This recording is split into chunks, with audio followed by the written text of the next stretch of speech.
those who are needy. Come receive, come to the river, come to the river, taste and see.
Come to the river, taste and see. Come to the river, come to the river, come to the river, taste and see.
Oh, my soul. Thirst for you, you alone.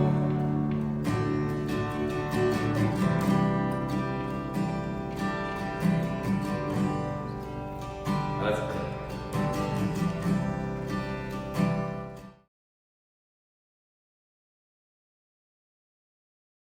And relevant in our lives in order to feel kind of less empty and more complete. And sometimes the search for meaning often leaves us feeling kind of more confused and empty, right? It's about that. And that reminded me, so there was this book in the Bible that I had completely forgotten that I had read until recently, because Jace kept quoting from it. It's a book of Ecclesiastes. And so I was reflecting on that, and I realized that the last time I read this book was when I was in my early 20s, probably around your guys' age.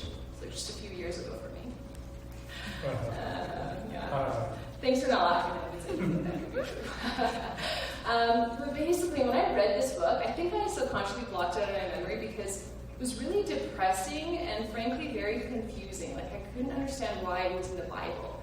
Because all it seemed to be talking about was how everything in life is meaningless. Like the entire book. And it refers to everything being like chasing after the wind or vapor or smoke. And, you know, this could be a very accurate representation of how you're currently feeling, or at least how you felt at one point in the past. I think we all kind of go through this phase of, why does it all matter? You know, it doesn't mean anything. While attempting to find meaning and understanding in life. So I went ahead and reread it recently, thanks Jace. I read the book, and this time, it took on a whole different tone. I realized that the first time I read it, I completely missed out on the whole point of this book.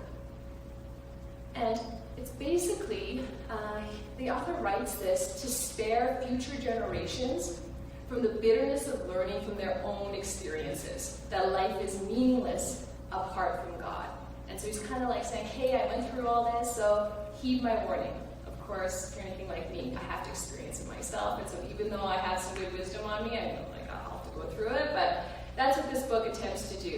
And I'll give you some context. So it's written by Solomon, and Solomon's like a big guy in the Bible, okay? And he's writing this kind of towards the end of his life, and he's looking back on his life, much of which was apart from God.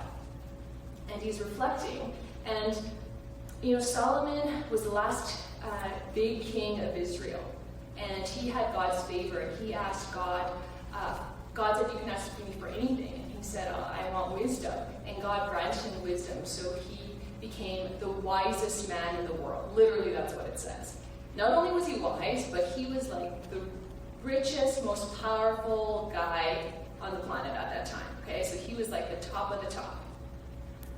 But despite all of his knowledge, wisdom, practice, riches, abilities, power, he didn't end up taking his own advice. And his life went down a steep downward spiral. And you can read about this, but he just has a lot of, he went to the depths of all different desires in his life. And then towards the end of his life, he sits down and he takes a look back, and he looks back on his life with humility and repentance. And writes his reflections in what is Ecclesiastes. So essentially, Ecclesiastes is a book about the true meaning of life. And I think kind of that's what we're getting at with this Alpha series in this intro video. And Ecclesiastes talks about the true meaning in reference to what is meaningless in life. And it sounds a little bit pessimistic, but actually this book brings us hope by telling us to direct our hopes to the one and only who can truly fulfill and give us the actual meaning that we're searching for. And at the end, it literally states the ultimate purpose in life. And I love this because, have you guys ever gone to like a pastor or a mentor or a parent, like, what should I do with my life? I don't know. And I was like, I don't know, you should pray about it. And like, it'll never give you any quick answers. Not like you just want like a definite answer. So I liked this last verse of I'm going to read it to you. It's verse 13. Okay, so second last. It says, now all has been heard. So this is him talking about all his life experiences. And then he says, here is the conclusion of the matter. Fear God and keep his commandments, for this is the duty of all mankind. Not just some of us, all mankind. Any places it keeps going to explain that further. But basically it's saying, get to know who God is, okay, through Jesus Christ. And then once you know who God is, honor him, revere him, worship him, and then as a response to this intimate relationship you have with God, you follow his ways. So as you watch Alpha, this first series today, I want you to think about how Ecclesiastes and Solomon's teachings play into the video and your own thoughts as you watch. And we'll discuss together afterwards. Okay, let's watch.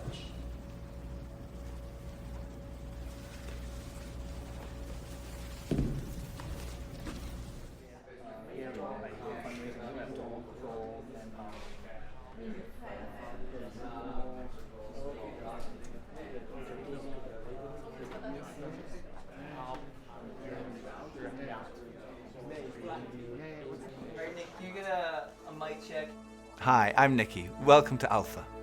Life is busy. Every day we ask so many questions. What should I wear? What's the weather going to be like? What's happening today? How am I going to fit everything in? But then there are those bigger questions. Like, why am I here? Where am I heading?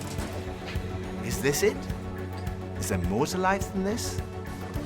These are life's big questions, but there's rarely enough time to think them through properly. We all have different perspectives on the meaning of life and faith, and Alpha is an opportunity to explore life's big questions. This is a great place to come together and talk about them openly and honestly. I'm Gemma, I'm Toby. and this is Alpha.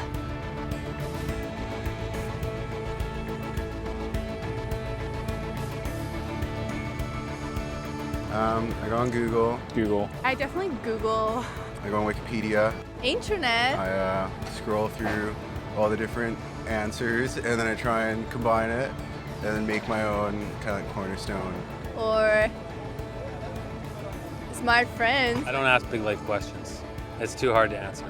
Google or my grandmother. I meditate or I read. When I have a big life questions, I probably go to my family. I haven't really had any massive ones yet. To my mom or my dad, basically. My mom and my dad, maybe my gran.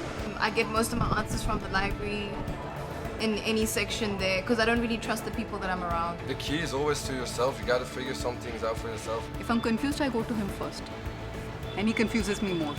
But when it's something more personal, I try to find it within myself first.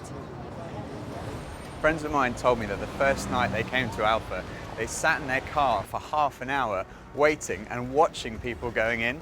And eventually when they'd seen enough normal looking people going in, they thought they'd give it a try. And one thing that might be going through your mind is, am I going to be the only one there who doesn't believe all this stuff, who's not a Christian, that doesn't go to church?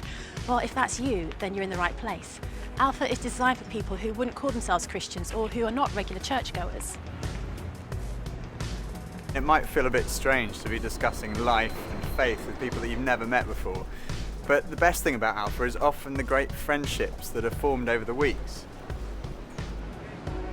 For much of my life, I was not remotely interested in Christianity. In fact, I don't think I'd ever come to something like Alpha. I was not brought up as a Christian. My father was a secular Jew. He was an agnostic, and my mother didn't go to church, and I had no interest at all in Christianity. First of all, I just thought it was so boring. Everything to me about church, Christianity, religion was just dull and dreary. And it kind of made me feel a little bit guilty. I didn't know why, but I just didn't want to have anything to do with it. And I also thought it was untrue.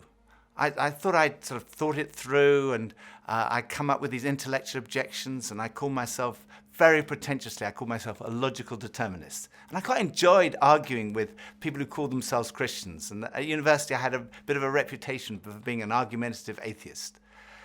And I also thought it was irrelevant to my life. I couldn't see how someone who'd lived 2,000 years ago, 2,000 miles away, could have any relevance to my life today. It just seemed outdated and irrelevant. But at the same time, looking back now, I would say something was missing. I say that because I don't think I was living in the moment. I was always looking forward to the next thing in life. So when I was at school, I was thinking, when I finish my exams, maybe that will be when I'm going to really start to enjoy life. I finished my exams, and then after about 3 weeks, I started to think there's got to be more to life than this. And I thought, well, maybe when I've left school, that will be what life's all about. And then I left school, and after about 3 weeks, I started to think, there's got to be more to life than this. I thought, well, maybe the answer is to get a girlfriend. And somehow, I don't know how I managed it, but I managed to find a girlfriend. Again, after about 3 weeks, I started to think, there's got to be more to life than this. And basically, there was something missing. I was longing for more. The actor Jim Carrey once said, "I wish everyone could get rich and famous and have everything they've ever dreamed of, so they would know that's not the answer." Some people dream of having their name in lights, of fame and fortune. Some people dream of finding happiness through relationships, careers, money, whatever it may be. But do you ever get that niggly feeling that as good as those things are, there must be more to life. Yeah, all too often life just doesn't turn out the way we think it should. And even when it does and we achieve our wildest dreams, it's somehow never quite enough. It just doesn't satisfy. It's like there's something missing. The comedian and actor Russell Brand said, "Drugs and alcohol are not my problem. Reality is my problem. Drugs and alcohol are my solution to fill up a hole inside me." And Jesus said, "I am the bread of life." In other words, I'm the one who fulfills the longing that's deep inside every human heart. Jesus claimed to be the one person who can satisfy that spiritual hunger. Freddie Mercury, the lead singer of the rock group Queen, had amassed a huge fortune and attracted millions of fans. But he admitted in an interview shortly before his death that he was desperately lonely. He said this, "You can have everything in the world and still be the loneliest man, and that's the most bitter type of loneliness. Success has brought me world idolization and millions of pounds, but it's prevented me from having the one thing we all need, a loving, ongoing relationship." Jesus said, "I am the way, the truth, and the life." Ultimately, there's only one relationship that is totally loving and goes on forever, and that's a relationship with God. And Jesus said, "I am the way to that relationship."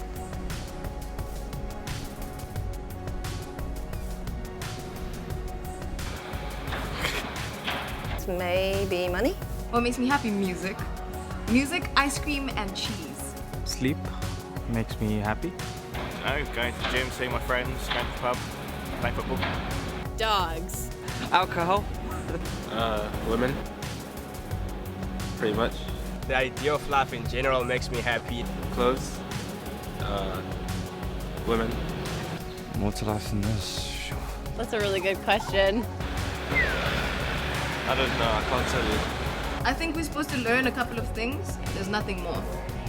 I'm still figuring that out, to be honest. No. Let's live in the moment. Absolutely. I strongly believe that there's more to life than this. No idea. Sorry. When I was about 17, I was sitting having a burger with two friends, and we were looking out the window and commenting on a few of the stores across the street, and I suddenly realized that I couldn't read any of the signs, even if I squinted. So I asked if I could borrow one of my friend's pair of glasses, and as soon as I put them on, I realized I could see everything, like colors, shapes, words. I was amazed at how everything was so clear. And I could see before, but now I could really see. And to me, that's the best way to describe the difference that Jesus makes. Jesus is the lens through which we see God. And he's also the lens by which we see the world in a totally different way. Jesus said, "I am the truth." Some people's response to a Christian might be, well, it's great for you, you found meaning and purpose in your life, but it's not for me. But when you think about it, that's not actually a logical position, because if Christianity is true, it's of vital importance to every one of us. And if it's not true, it's not great for us, because it means we're deluded. C.S. Lewis was one of the great intellectual giants of the 20th century, probably best known as the author of the Chronicles of Narnia. He said this, "Christianity, if false, is of no importance, and if true, of infinite importance. The only thing it cannot be is moderately important." I come from a family of lawyers, so naturally I wanted to look at the original documents and sources. I never really looked at the evidence before, and I was astonished at how much evidence there is for the life, death, and resurrection of Jesus. For me, it was through reading these documents that we find in the New Testament that I came to the conclusion, it's true. One of the last cases I did as a lawyer was in the Court of Appeal in front of Lord Denning, an absolutely brilliant mind, perhaps the greatest judge of the 20th century. He said on one occasion that his Bible was his most tattered book in his library. He'd examined the evidence really carefully, and he came to the conclusion, it's true. One former professor of history at Oxford University described the resurrection as the best attested fact in history. I hadn't realized how many of the pioneers of modern science were believers. Descartes, Newton, Kepler, Galileo, Locke, Copernicus, Faraday, Kelvin, Pasteur. Francis Collins, one of the greatest scientists of our time, was director of the Human Genome Project, mapping the 3 billion letters in the human DNA, considered by many to be the most significant scientific undertaking of our time. He describes how he encountered Jesus and came to believe in the truth of Christianity? Well, in the home where I grew up, faith was not something that was talked about very much. My father was a professor of drama, my mother a playwright. When I went to college and those discussions in the dorm late at night about religion began to occur, I had no particular reason to attach value to a faith system. It had never been something I was familiar with or had internalized at all. And I assumed that any religious feelings that anyone held must be on the basis of some emotional experience, and I didn't trust those, or on the basis of some childhood indoctrination, which I felt I was fortunate to have missed. I loved the experience of learning about the human body and all of the components of that, and I particularly loved being introduced to genetics. But then I ended up in the medical school curriculum sitting at the bedside of patients with diseases. This was no longer an abstract study of molecules and organ systems. These were real people.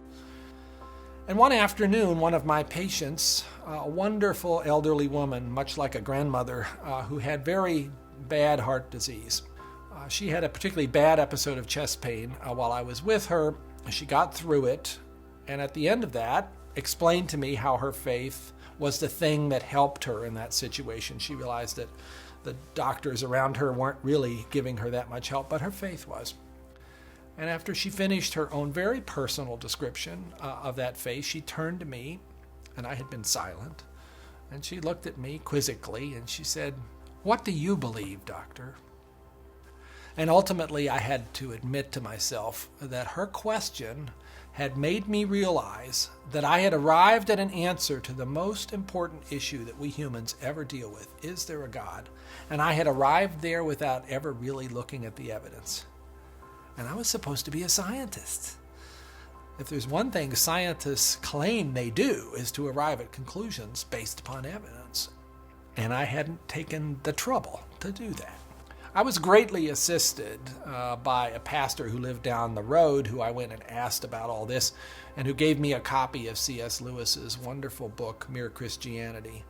Because here was an Oxford scholar, a prodigiously developed intellect, who had traveled the same path. Within those pages, I realized for the first time that one can come to belief on a rational basis, and that in fact, given the many pointers that one sees around oneself in terms of the universe and it having a beginning, and its fine-tuning in terms of the way in which all those constants that determine the behavior of matter and energy seem to have been set just in a certain very precise range to make life possible.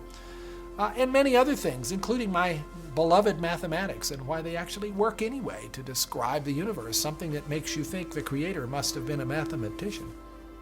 That brought me then to the person of Jesus Christ as a person who was historically extremely well documented. That was news to me. I thought Christ was as much myth as history, and I realized after reading more about it, this was a historical figure upon which we have a great deal of evidence for his existence and his teachings, and even his rising from the dead in a literal way. That day at my patient's bedside started a journey for me. A journey that I was reluctant to begin, but I felt I needed to. A journey that I thought would result in strengthening my atheism, but to my surprise, resulted in my conversion. There's a difference between knowing facts about someone and really knowing them personally. Now, I've known my husband Phil for 3 years now, but suppose if before we met, I found him on a website called The Amazing Man. Now, there's no doubt I would have looked at him and thought, okay, I'm intrigued. But what if each page was dedicated to his amazing abilities, his sparkling personality, his tender heart, his extraordinary intelligence, and his cooking abilities? Well, I would think, wow, he does sound like an amazing person. But that's head knowledge. But I also have the privilege of being married to him, and I know that he's an amazing person, which is knowledge that comes from experience of relationship, and that's heart knowledge. When Jesus said, "I am the truth," he was talking about more than just a kind of intellectual truth. The Hebrew understanding of truth was truth as experienced. And there's a big difference between a kind of intellectual knowledge and a personal knowledge, between your head and your heart.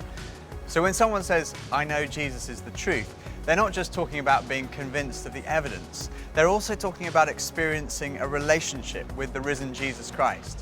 So Jesus said, I am the way, the truth, and lastly he said, I am the life.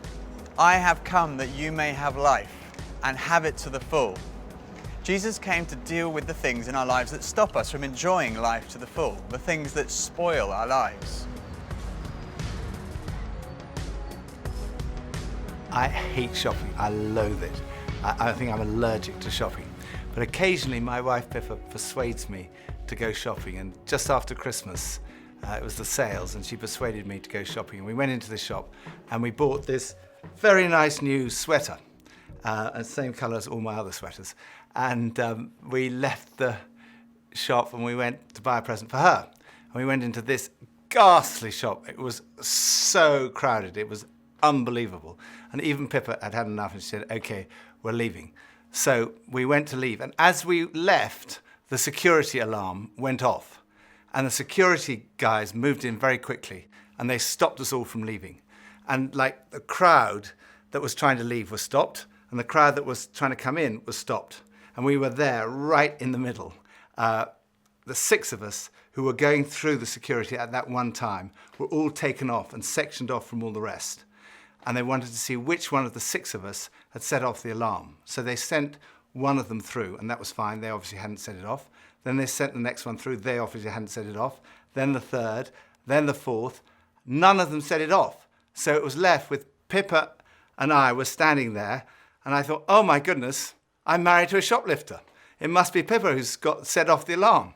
So they sent her through, and she didn't set it off. So I thought, oh my goodness, I've obviously got something. Someone must have planted something on me. I'm going to be arrested. I'm going to be sent to prison. All the crowd were watching, both sides. They were just watching this criminal who'd been caught going through. So they went through, and as I went through, the alarm went off. They took me to the side. They opened up my rucksack on my back, and there they found this sweater from the other shop with the tag still on it. I felt so guilty. That was like false guilt. I also sometimes experience true feelings of guilt because I do things that are not right, that are not good. And this is the wonderful news that God loves you and he loves me. God came in the person of his Son, Jesus Christ, to die for you and for me. And on the cross, he took all of your guilt, all of my guilt, everything you've ever done wrong, everything I've ever done wrong, said wrong, thought wrong, and he died in our place in order that we could be forgiven. And forgiveness, C.S. Lewis said, it's like a recording of our life wiped completely clean. And when we receive that forgiveness, we find life, and life in all its fullness. And that's what Jesus wants for you and for me. Life in all its fullness. Life at its very, very best. I think for so many years, I always just strived to be strong in myself. And it was as if that all I needed was me and my buddies and, we'd be like invincible. But the truth is, none of us are. And I don't want to do this thing called life. I don't want to do it on my own. And it kind of feels like my longing for this light inside is now stronger than my fear of what others might think. And people often ask, well, doesn't that make faith like a crutch? And, well, maybe, but, what does a crutch do? A crutch helps you stand, and it makes you stronger. And in that case, sure, I need a bit of that. But especially when it's so much more than that. When this faith inside is also like a backbone, helping me stand tall and helping me be strong when I'm really up against it, facing those odds, whether it's on a mountain or stuck in some jungle or just dealing with the storms, with the storms of life. Sure, I need it, I need that. But at heart, my Christian faith says that I'm known to Christ. Bought at a price, blessed with light.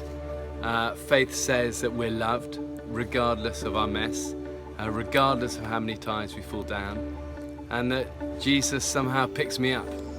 And sure, I'll reach out to that. Why wouldn't I? I used to think Christianity was boring, untrue, and irrelevant. But when I read about Jesus, I realized he was anything but. Jesus said he's the way to God. He's the one who brings meaning and purpose to your life. He said he's the truth. He said he's the life, that true fulfillment is found in a relationship with God through him. Alpha is a place where you can be yourself. You can say what you think and challenge everything. No question is too complex or too simple. And what your point of view is as important as anyone else's. And over the weeks ahead, we are going on a journey together, an adventure to explore the questions of life, faith, and meaning.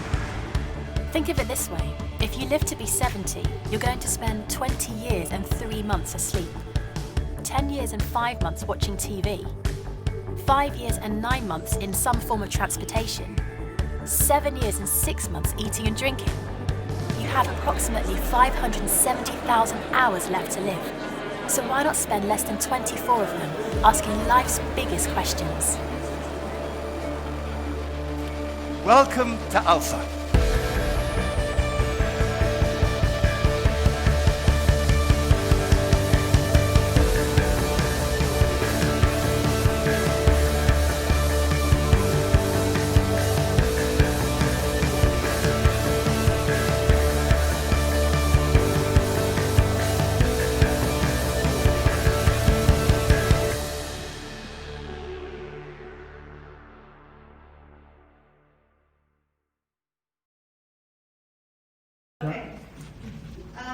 If you guys like that video, we will be doing discussion after, a couple announcements and some snacks. I'm really struggling with this one. Okay, so I just have a few announcements for today. We have Alpha again next week here, same place, same time, 7 p.m. And then the week after is going to be our first activity night. So we're doing a board game night for that one. So if you guys have any fun board games, please bring them or suggest them and we'll buy them. Yeah. And then in November 6 to 8, 6 to 7, Friday and Saturday, we have our first retreat. It'll be in Calgary at the Hyatt by the airport. Yeah. And we have a guest speaker. Some of you guys may know him. His name is Pastor John Prosiuk, and he was our interim pastor while PJ was gone, and potentially 2 others. Sign up online at goodtree.ca or the link in our Instagram bio, and I'm also going to hand out a notebook while we're eating snacks, so put your name, phone number, and email so I can